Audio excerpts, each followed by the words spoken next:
Hi guys, ఈ వీడియోలో మనం 28 వీక్స్ లేటర్ అనే ఒక సూపర్ అయిన జాంబీ మూవీ గురించి చూడబోతున్నాం.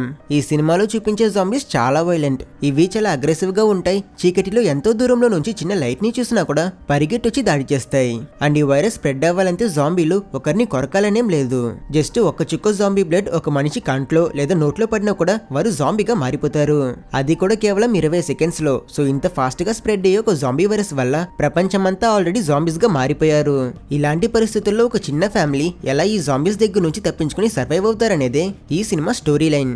ఈ సినిమాకి మంచి స్టోరీ ఉంటుంది. జాంబీల సీన్స్ అన్ని బాగుంటాయి. అందుకే నాకు ఈ సినిమా అంటే చాలా ఇష్టం. వీడియోని ఆఖరి వరకు చూడండి, మీకు కూడా ఖచ్చితంగా నచ్చుతుంది. సో ఇక లేట్ చేయకుండా పూర్తి కథ ఏంటో చూసేద్దాం. సినిమా స్టార్ట్ అవ్వగానే మనకి ఒక టౌన్ లో కొంతమంది సర్వైవర్స్ జాంబీస్ దగ్గర నుంచి దాగుని ఒక ఇంట్లో గ్రూప్ గా బ్రతుకుతున్నట్టు చూపిస్తారు. అక్కడ డాన్ హ్యారిస్, తన భార్య ఆలిస్, ఇంకో నలుగురు సర్వైవర్స్ శాలీ, జేకబ్, క్యారెన్, జాఫ్ అందరూ కలిసి ఉంటున్నారు. ప్రపంచంలో స్ప్రెడ్ అవుతున్న జాంబీ వైరస్ పేరు రేజ్. వీళ్ళంతా రేజ్ వైరస్ నుంచి తమని తాము కాపాడుకోవడం కోసం డోర్లు, విండోస్ అన్ని బ్లాక్ చేసి బయట ప్రపంచంతో సంబంధం లేకుండా చాలా జాగ్రత్తగా ఉంటున్నారు.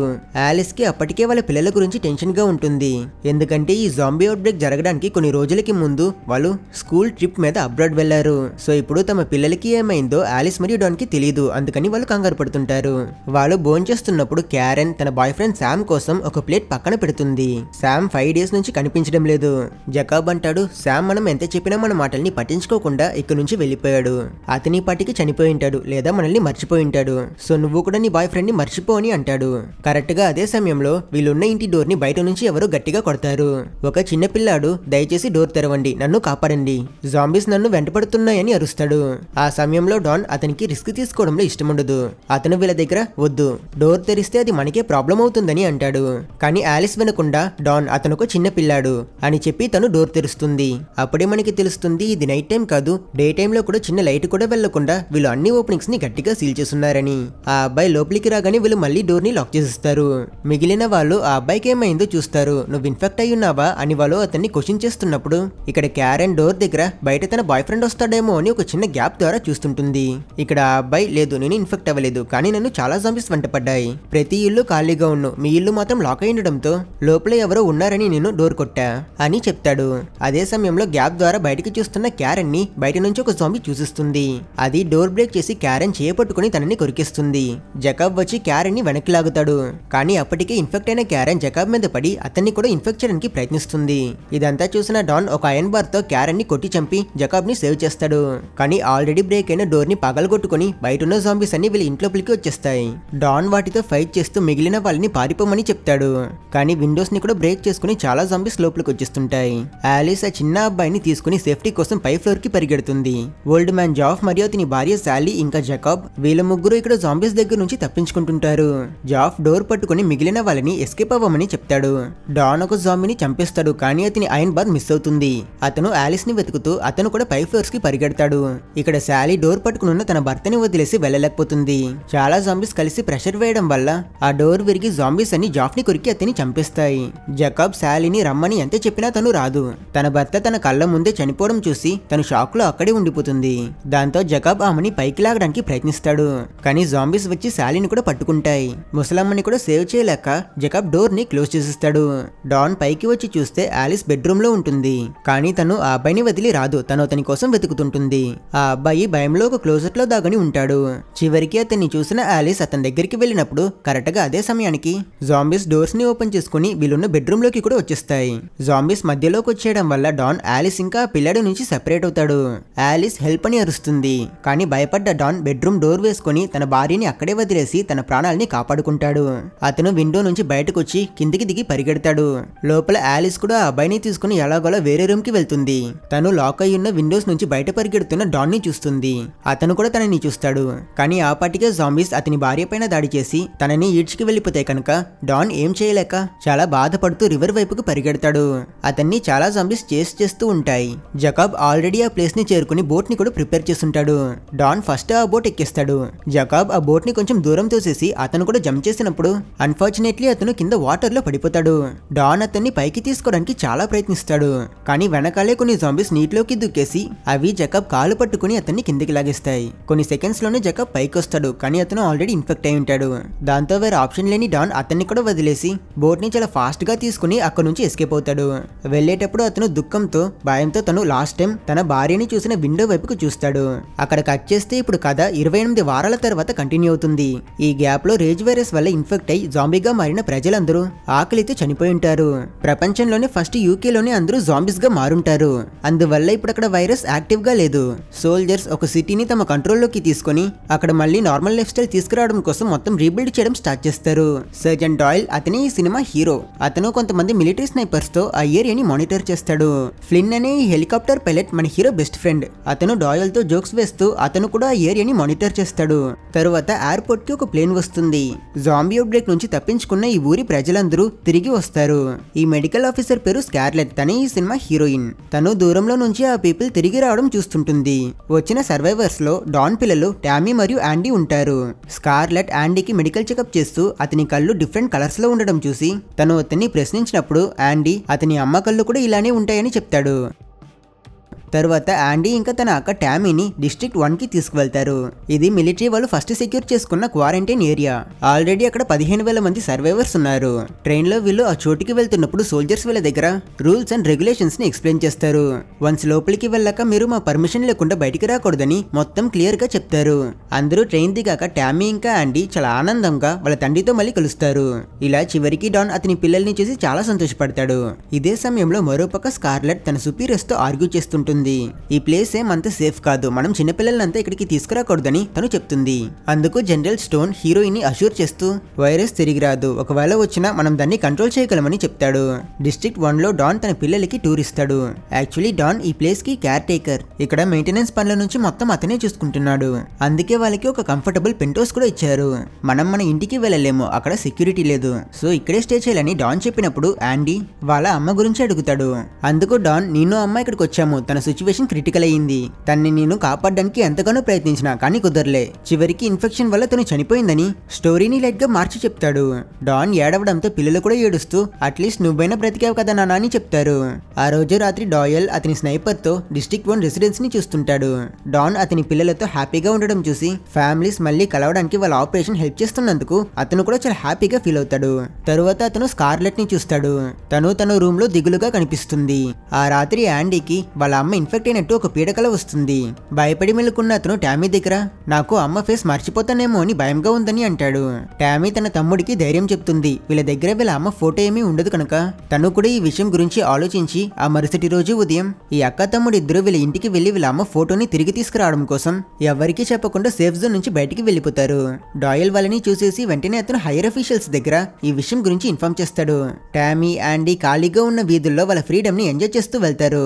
వాళ్ళ ట్రిప్ ఫాస్ట్ గా అవడానికి ఒక పిజ్జా రెస్టారెంట్ లో ఉన్న మోటార్ బైక్ తీసుకుని దాన్ని డ్రైవ్ చేసుకుంటూ వీళ్ళు సక్సెస్ఫుల్లీ వీళ్ళ ఇంటిని చేరుకుంటారు. కరెక్ట్ గా అదే సమయానికి డిస్ట్రిక్ట్ 1 లో డాన్ కి అతని పిల్లలు మిస్సింగ్ అని తెలుస్తుంది. సిబ్లింగ్స్ ఇంట్లోకి వెళ్లి వాళ్ళ అమ్మ ఫోటో తీసుకుంటారు. తరువాత వాళ్ళ పర్సనల్ ఐటమ్స్ ని కలెక్ట్ చేసుకుంటూ ఉన్నప్పుడు యాండీ టామీ కోసం అరుస్తాడు, కానీ ఆన్సర్ రాదు. అటిక్ లో డోర్ ఓపెన్ అయిన సౌండ్ విని పైకి వెళ్లి చూస్తాడు. అక్కడ యాండీకి వాళ్ళ అమ్మ ఆలిస్ కనిపిస్తుంది. షాక్ అయిన అతను చాలా సంతోషపడి వెళ్లి తన అమ్మని హక్ చేసుకుంటాడు. కానీ ఆలిస్ తన కొడుకుని గట్టిగా పట్టుకుంటుంది. అప్పటికే సోల్జర్స్ వీళ్ళ ఇంటికి వచ్చేస్తుంటారు. నొప్పికి యాండీ తనని విడిపించుకొని బయటికి పరిగెడతాడు. సిబ్లింగ్స్ ఇద్దరిని పట్టుకున్న సోల్జర్స్ ఆ ఇంట్లోపలికి వెళ్తారు. వాళ్ళు లోపల ఆలిస్ ని చూసి తనని కూడా వాళ్ళతో పాటు తీసుకుని డిస్ట్రిక్ట్ 1 కి తీసుకొస్తారు. తరువాత ఆలిస్ ని క్లీన్ చేసి క్వారంటైన్ చేశాక స్కార్లెట్ ఆమెకి ట్రీట్మెంట్ చేస్తూ తన దగ్గర మీరు ఇన్ని రోజులు ఎలా ఒంటరిగా సర్వైవ్ అయ్యారని అడుగుతుంది. కానీ తను ఏం మాట్లాడదు. తన పిల్లల్ని చూడాలని మాత్రమే అంటుంది. స్కార్లెట్ బ్లడ్ శాంపుల్ కోసం తన స్లీవ్ ని పైకెత్తితే ఆలిస్ చేతి మీద జాంబీ బైట్ మార్క్ కనిపిస్తుంది. మిలిటరీ వాళ్ళు డాన్ దగ్గర మీ పిల్లలు దొరికారని చెప్తాడు. అది విన్నాకే అతను రిలాక్స్ అవుతాడు. వాళ్ళు మీ భార్యని కూడా మేము రెస్క్యూ చేస్తామని చెప్పాక డాన్ అసలు ఇది ఎలా సాధ్యమో తెలియక ఆశ్చర్యపోతాడు. ముందు అతను వెళ్లి తన పిల్లల్ని కలిస్తే వాళ్ళు మీరెందుకు అమ్మ చనిపోయిందని మా దగ్గర అబద్ధం చెప్పారు నాన్న అని కోపంగా అడుగుతారు. ఎక్స్ప్లెనేషన్ ఇవ్వలేని డాన్ కన్ఫ్యూజ్ అయినా అతను తన భార్య బ్రతుకుందన్న విషయం తెలుసుకుని చాలా సంతోషపడతాడు. ఇక్కడ స్కార్లెట్ బ్లడ్ టెస్ట్ లో ఆలిస్ ఇన్ఫెక్ట్ అయిందని కన్ఫర్మ్ చేస్తుంది. కానీ తనకి సిమ్టమ్స్ అయితే అస్సలు లేవు. తను జనరల్ స్టోన్ కి కి ఈ విషయం గురించి చెప్తుంది. తనలో వైరస్ ఉందన్న విషయం తెలుసుకున్న స్టోన్ తను వేరే వాళ్ళని ఇన్ఫెక్ట్ చేసే ఛాన్సెస్ ఉన్నాయి కనుక వెంటనే అతను ఆలిస్ ని చంపేయమని ఆర్డర్ ఇస్తాడు. కానీ స్కార్లెట్ అతన్ని ఆపుతుంది. ఆలిస్ శరీరంలో నేచురల్ గానే ఈ జాంబీ వైరస్ కి యాంటీబాడీస్ ఉండొచ్చు. వాటిని మనం ఎక్స్ట్రాక్ట్ చేసుకుని రీసెర్చ్ చేసి స్టడీ చేస్తే ఈ వైరస్ కి ఒక క్యూర్ కనిపెట్టొచ్చని చెప్తుంది. ఇలా తను జనరల్ స్టోన్ కి విషయం అంతా ఎక్స్ప్లెయిన్ చేస్తున్నప్పుడు మరోపక్క డాన్ అతను మెయింటెనెన్స్ పనులన్నింటినీ చూస్తాడు కదా, అతని దగ్గర యాక్సెస్ కార్డ్స్ అన్ని ఉంటాయి. అతను అతని కార్డ్ ని యూజ్ చేసుకుని ఐసోలేషన్ రూమ్ కి వెళ్లి ఏడుస్తూ అతని భార్యకి సారీ చెప్తాడు. ఆలిస్ తన భర్తని తను ఇంకా ప్రేమిస్తుందని చెప్తుంది. ఇది విని పెద్దగా రిలీఫ్ అయి చాలా సంతోషపడిన డాన్ ఆలిస్ ని కిస్ చేస్తాడు. అంతే, ఆ కిస్ తో డాన్ కూడా ఆ జాంబీ వైరస్ వల్ల ఇన్ఫెక్ట్ అవుతాడు. జస్ట్ 20 సెకండ్స్ లో అతను రక్తం కక్కుతూ పిచ్చిగా మారడం చూసి ఆలిస్ చాలా భయపడుతుంది. ఆలిస్ బాడీలో ఆల్రెడీ ఆ ఇన్ఫెక్షన్ ఉండడం వల్ల డాక్టర్స్ తనని కదల్లేనంటూ గట్టిగా టై చేసుంటారు. పూర్తి జాంబీగా మారిన డాన్ ఆలిస్ కళ్ళు పీకేసి అతి ఘోరంగా తన భార్యని చంపేస్తాడు. తరువాత జాంబీ డాన్ అతనికి ఎదురొచ్చిన సోల్జర్స్ అందరినీ కొరికి వాళ్ళందరినీ ఇన్ఫెక్ట్ చేస్తుంటాడు. స్కార్లెట్ తో మాట్లాడాక క్వారంటైన్ రూమ్ కి వచ్చిన జనరల్ స్టోన్ లోపల ఆలిస్ బాడీని చూసి ఏం జరిగిందో అర్థం చేసుకుని ఈ ఇన్ఫెక్షన్ బయట ప్రపంచానికి స్ప్రెడ్ అవ్వనివ్వకుండా ఆపడం కోసం సోల్జర్స్ చేత డిస్ట్రిక్ట్ 1 ని లాక్డౌన్ చేయిస్తాడు. వీళ్ళు ఇక్కడున్న ప్రజల్ని సేవ్ చేయడం కోసం అందరినీ బేస్మెంట్ లో ఉండే ఒక సేఫ్ అయిన ప్లేస్ కి తీసుకువెళ్తుంటారు. ఇక్కడ డిటెన్షన్ రూమ్ లో టామీ యాండీని చూపిస్తే వాళ్ళని చూసుకునే సోల్జర్ లైట్స్ అన్ని ఫ్లిక్కర్ అవ్వడం వల్ల అదేంటో చూడడం కోసం బయటికి వెళ్తాడు. బట్ తిరిగి వచ్చే లోపు జాంబీస్ అతన్ని కూడా కొరికేస్తాయి. ఇన్ఫెక్ట్ అయిన సోల్జర్ లోపలికి వచ్చి టామీ ఇంకా యాండీ పైన దాడి చేయడం కోసం ప్రయత్నించినప్పుడు టైంకి వచ్చిన స్కార్లెట్ ఆ సోల్జర్ ని చంపి వీళ్ళిద్దరిని కాపాడుతుంది. డిస్ట్రిక్ట్ 1 రెసిడెంట్స్ అందరూ స్టార్స్ ని యూజ్ చేసుకుని కిందికి వెళ్తున్నప్పుడు స్కార్లెట్ సోల్జర్స్ దగ్గర యాండీ ఇంకా టామీ చాలా ఇంపార్టెంట్, వాళ్ళని యూజ్ చేసుకుని ఈ వైరస్ కి వ్యాక్సిన్ కనిపెట్టే ఛాన్సెస్ ఉన్నాయి, సో వీళ్ళకి టాప్ ప్రయారిటీ సెక్యూరిటీ ఇవ్వండి అని అడుగుతుంది. కానీ సోల్జర్స్ రిజెక్ట్ చేస్తారు. ఆ కన్ఫ్యూషన్ లో యాండీ క్రౌడ్ లో తప్పిపోతాడు. వేరే ఆప్షన్ లేక వీళ్ళు కూడా ప్రజలతో పాటు కిందికి వెళ్తారు. రెసిడెంట్స్ అందరూ బేస్మెంట్ ని చేరుకున్నాక ఆ ప్లేస్ ని లాక్ చేసేస్తారు. అక్కడ పవర్ కట్ అయి అంతా చీకటైపోతుంది. ప్రజలకి ఇక్కడ ఏం జరుగుతుందో తెలియదు. 5 నిమిషాల్లో ఇక్కడికి వచ్చారు, అందరూ పానిక్ అవుతున్నారు. యాండీ ఫైర్ ఎగ్జిట్ డోర్ దగ్గర ఇన్ఫెక్ట్ అయిన తన తండ్రిని చూస్తాడు. అతను మొహమంతా రక్తంతో ఒక డేంజరస్ అయిన జాంబీగా మారుంటాడు. షాక్ లో ఉన్న యాండీని చూసిన డాన్ డోర్ ని బ్రేక్ చేసుకుని లోపలికి వస్తాడు. భయపడ్డ యాండీ ప్రజల మధ్య పరిగెట్టుకుంటూ వెళ్తే డాన్ ఇంకో వ్యక్తి పైన అటాక్ చేస్తాడు. అతన్ని కూడా ఒక జాంబీగా మార్చాక వీళ్ళిద్దరూ కలిసి అక్కడున్న ప్రజలందరిలోనూ ఆ ఇన్ఫెక్షన్ ని స్ప్రెడ్ చేస్తారు. క్రౌడ్ అంతా పానిక్ అవుతుంది. ఒకరి మీద ఒకరు పడి కొరుక్కుని చాలా మంది జాంబీస్ అవుతారు. యాండీ పైనున్న ఒక చిన్న ఎయిర్ వెంట్ లోకి ఎక్కి ఎస్కేప్ అవుతాడు. లాక్ చేసిన డోర్స్ ని ఓపెన్ చేసుకుని జనాలు బయటకు వస్తారు. బయట జాంబీస్ వస్తే వాటిని షూట్ చేసి చంపేయడం కోసం సోల్జర్స్ రెడీగా ఉంటారు. గన్స్ పట్టుకుని కింద వీళ్ళు జాంబీస్ ని షూట్ చేస్తుంటారు. అండ్ ఇన్ కేస్ వీళ్ళు ఏదైనా జాంబీస్ ని మిస్ చేసేస్తే దూరంలో ఉన్న స్నైపర్స్ వాటిని కాల్చి చంపిస్తారు. బట్ ప్రజల్లో ఇన్ఫెక్షన్ ఫాస్ట్ గా స్ప్రెడ్ అవుతుంది కనుక సోల్జర్స్ కి ఎవరు ఇన్ఫెక్టెడ్ ఎవరు నార్మల్ మనిషి అనేది తెలియకుండా పోతుంది. స్కార్లెట్ టామీ బయటకు వస్తారు. సిచ్యువేషన్ ఇంకా వర్స్ అవడం చూసి జనరల్ స్టోన్ కనిపించిన వారందరినీ షూట్ చేయండి ఆర్డర్ వేస్తాడు.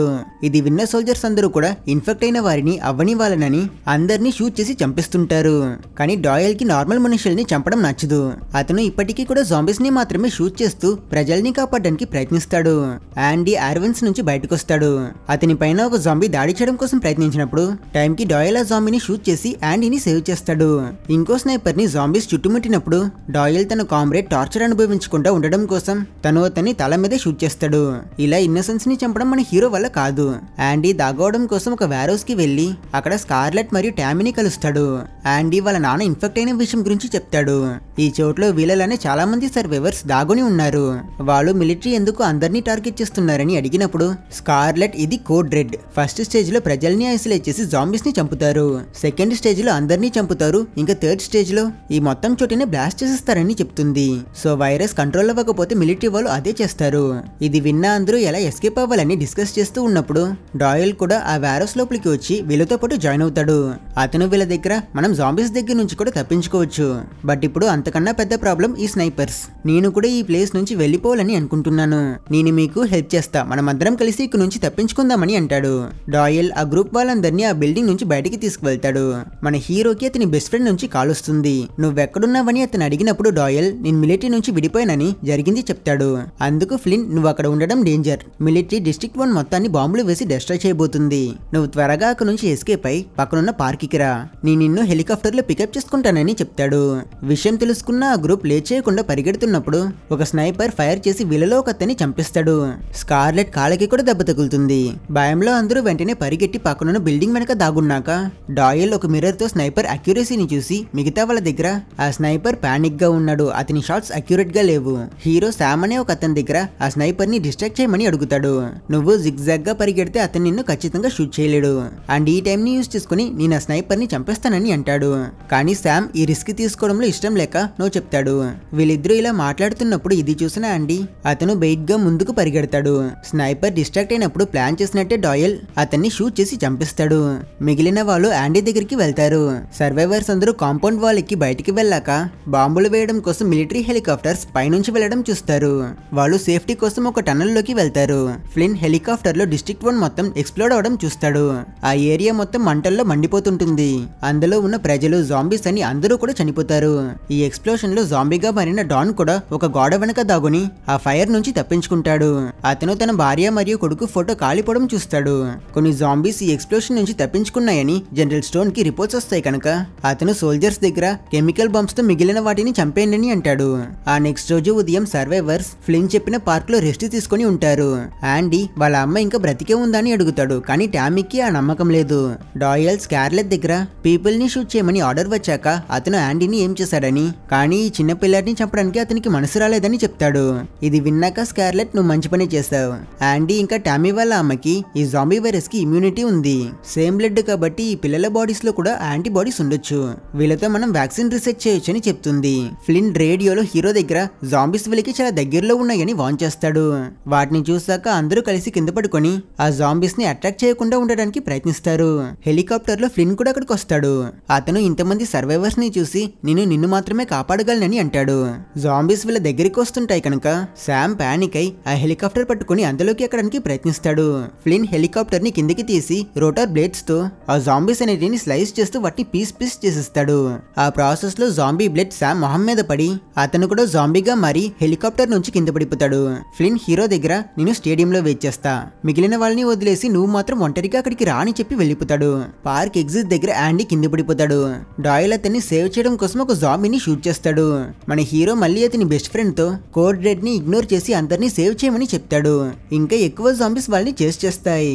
వాళ్ళు రోడ్ చివరికి వచ్చేసరికి అక్కడ మిలిటరీ వాళ్ళు జాంబీస్ ని చంపడం కోసం కెమికల్ గ్యాస్ ని రిలీజ్ చేస్తారు. ఇది పాయిజనస్ కనుక వెంటనే ఈ గ్రూప్ వాళ్ళంతా ఒక వ్యాన్ లోకి వెళ్లి డోర్స్ ని లాక్ చేసుకుంటారు. ఆ గ్యాస్ కి అక్కడ ఉన్న జాంబీస్ అని చనిపోతాయి. హీరోయిన్ కార్ స్టార్ట్ చేయడానికి ట్రై చేస్తుంది, కానీ స్టార్ట్ అవ్వదు. బయట సోల్జర్స్ ఫ్లేమ్ థ్రోయర్స్ తో జాంబీస్ ని తగలబెడుతుంటారు. ఎవరైనా బయట నుంచి ఈ కార్ ని తొయ్యకపోతే ఈ బండి స్టార్ట్ అవ్వదు కనుక డాయల్ స్కార్లెట్ దగ్గర పిల్లల్ని స్టేడియం కి తీసుకువెళ్ళమని చెప్పి అతను అతని ఫేస్ ని కవర్ చేసుకుని కార్ దిగుతాడు. వెనక నుంచి కార్ ని పుష్ చేశాక కార్ స్టార్ట్ అవుతుంది. కానీ అదే సమయంలో సోల్జర్స్ కూడా ఆ చోటుని చేరుకొని వాళ్ళు హీరోని ఫ్లేమ్ థ్రోయర్స్ తో తగలబెట్టేస్తారు. తన ఫెలో సోల్జర్స్ సెట్ చేసిన ఫైర్ లో మన హీరో కాలిపోతూ ఉండడం స్కార్లెట్, ఆండీ ఇంకా టామీ ఏడుస్తూ చూస్తారు. హీరోయిన్ పిల్లల్ని స్టేడియం కి తీసుకువెళ్లే పనిలో పూర్తిగా ఇన్వాల్వ్ అవుతుంది. ఒక అపాచీ గన్ షిప్ వాళ్ళని ఫైర్ చేయడం వల్ల తను కార్ ని అండర్ గ్రౌండ్ లోకి డ్రైవ్ చేస్తుంది. కార్ దిగి స్కార్లెట్ డాయల్ స్నైపర్ ని తీసుకొని పిల్లల్ని తనని ఫాలో అవ్వమని చెప్పి తీసుకువెళ్తుంది. ఆ చోటు మొత్తం చాలా చీకటిగా ఉంటుంది. స్కార్లెట్ స్నైపర్ నైట్ విజన్ తో చూస్తూ వాళ్ళకి డైరెక్షన్స్ చెప్తూ జాంబీస్ ఏమైనా వస్తున్నాయని చూస్తుంటుంది. టామీ ఇంకా ఆండీ ఎస్కలేటర్స్ దిగుతున్నప్పుడు జారిపోతారు. వాళ్ళు హీరోయిన్ కంటి చూపు నుంచి దూరం వెళ్ళిపోతారు. తన వాయిస్ ఫాలో చేస్తూ స్కార్లెట్ టామీని చేరుకుంటుంది. సడన్ గా డాన్ అక్కడికి వస్తాడు. అతను స్కార్లెట్ పైన అటాక్ చేసి తన దగ్గరున్న రైఫిల్ తీసుకుని దాంతోనే తన తలపైన కొట్టి చంపేస్తాడు. మొత్తం నిశ్శబ్దమయ్యాక టామీ రైఫిల్ తీసుకుని స్కోప్ లో స్కార్లెట్ శవాన్ని చూసి భయపడుతుంది. ప్లాట్ఫామ్ మీద ఆండీ టామీని వెతుకుతుంటే అక్కడికి డాన్ వచ్చి ఆండీని కూడా కొరికేస్తాడు. అప్పుడు అక్కడికి వచ్చిన టామీ తన తమ్ముడు ప్రమాదంలో ఉండడం చూసి ఇక తన నాన్నలో మనిషి లేడని అర్థం చేసుకుని తన దగ్గరున్న స్నైపర్ తో అతన్ని షూట్ చేసి చంపిస్తుంది. కళ్ళల్లో నీళ్ళతో టామీ తన తమ్ముడి దగ్గరికి వెళ్తుంది. ఆండీ తను కూడా ఒక జాంబీగా మారిపోతాడని, కాబట్టి తన అక్కని తనకి దూరంగా ఉండమని చెప్పి తనని తోసేసి రైల్వే ట్రాక్స్ మీద పరిగెడతాడు. టామీ తన తమ్ముడు వెనకాలే వెళ్తుంది. అతను రైల్వే ట్రాక్స్ మీద పడిపోయాక తను అతని కంటిని చెక్ చేసి అదే వాళ్ళ అమ్మలని రక్తంతో ఉండడం చూసి నువ్వెంతసేపు అయినా ఇంకా జాంబీగా మారలేదు అంటే ఆండీ నువ్వు కూడా ఇమ్యూన్ అని చెప్తుంది. తరువాత ఇద్దరు స్టేడియం ని చేరుకుంటారు. అక్కడ ఫ్లిన్ హీరో కోసం వెయిట్ చేస్తూ ఉంటాడు. అతను ఈ ఇద్దరు పిల్లల్ని ని చూసి గన్నేం చేసి డాయల్ ఎక్కడ అని అడిగినప్పుడు టామీ ఇప్పుడు జస్ట్ మేమిద్దరం మాత్రమే ఉన్నామని చెప్తుంది. ఫ్లిన్ చివరికి ఒప్పుకొని వాళ్ళని హెలికాప్టర్ ఎక్కించి అక్కడ నుంచి ఒక సేఫ్ అయిన ప్లేస్ కి తీసుకువెళ్తున్నట్టు చూపిస్తారు. అక్కడ కట్ చేస్తే కథ మళ్ళీ 28 రోజుల తర్వాత కంటిన్యూ అవుతుంది. ఫ్లిన్ హెలికాప్టర్ డ్యామేజ్ అయి అబాండన్ అయినట్టు కనిపిస్తుంది. పారిస్, ఫ్రాన్స్ లో ఒక టనల్ నుంచి గుంపులుగా జాంబీస్ పరిగెడుతూ ఉంటాయి. దీన్ని బట్టి మనకి అర్థమయ్యేది ఏంటంటే ఈ వైరస్ ఫ్రాన్స్ కి కూడా స్ప్రెడ్ అయ్యింది అని. సో ఇలా ఒక స్కారీ ఎండింగ్ ని చూపించి ఈ సినిమాని ఏం చేస్తారు. సినిమా నిజంగానే బాగుంది కదా. ఒకవేళ మీకు ఈ వీడియో నచ్చితే లైక్ చేసి మన క్యూరియాసిటీ తెలుగు ఛానల్ ని సబ్స్క్రైబ్ చేసుకోవడం మర్చిపోకండి. మళ్ళీ ఇంకో మంచి జాంబీ మూవీతో మిమ్మల్ని కలుస్తా.